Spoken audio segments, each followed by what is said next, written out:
Postporn to przede wszystkim opór, widzialność i przyjemność. Postpornografia nie jest stricte masturbacyjna, tak jak pornografia. Ona prowokuje do myślenia, właśnie do pracy nad sobą, nad relacją ze światem, z osobami. To, co robimy, to są po prostu, narracje dotyczące współczesnej sztuki wizualnej, opowiadające o seksualności po prostu. Jeżeli robisz festiwal Postporn w Szwajcarii, w zamożnym społeczeństwie, w którym te napięcia społeczne w ogóle rozkładają się na innych polach, no to jest on z siłą rzeczy skupiony wokół narracji, które dotyczą tak naprawdę tylko przyjemności. W katolickim kraju, wbrew pozorom, festiwal postpornograficzny organizuje się dużo łatwiej, ponieważ masz bardzo widzialne i bardzo zdefiniowane pola opresji, z którymi możesz jakby też pracować.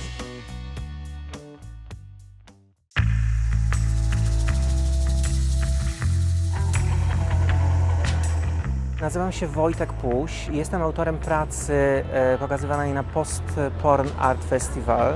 To jest praca VR-owa, film 360. Praca ma tytuł Endless VR Sig i jest to praca o niecodziennych spotkaniach, które mogą zmienić nasze życie na zawsze.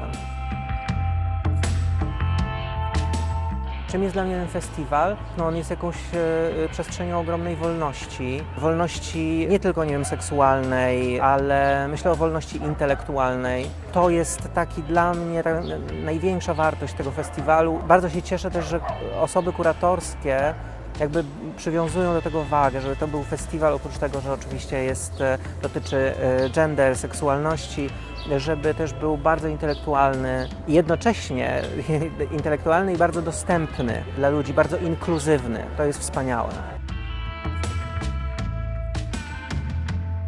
Robiąc ten festiwal, my go robimy dla publiczności przede wszystkim. Oczywiście dla osób, które są otwarte, które poszukują, które się nie boją, choć też osoby absolutnie bojące się zachęcam do tego, żeby oglądać postpornografię, no bo właśnie, nie? Dzięki temu można zapomnieć o tym lęku, zapomnieć o wstydzie.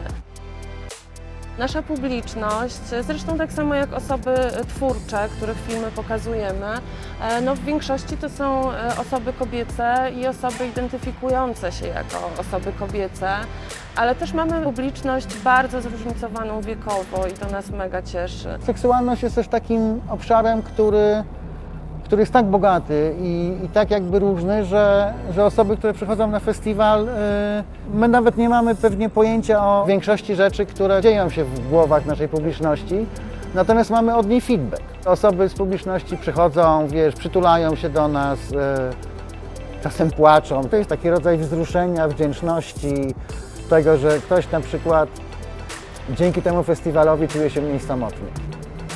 Wydawało mu się do tej pory, że to, kim jest, to jaką ma seksualność, jest dziwne, niewłaściwe. I nagle przychodzi na festiwal i widzi, że po prostu to jest absolutnie w ogóle jedna z tych dróg mlecznych tego wszechświata i w ogóle wszystko jest okej.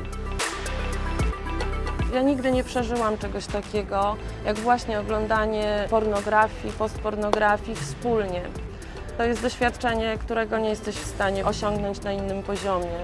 Ponieważ jesteśmy tak pełne i pełni wstydu, lęków. W momencie, kiedy masz to doświadczenie wspólnotowe, to one ci puszczają po prostu. Jesteś w tym razem.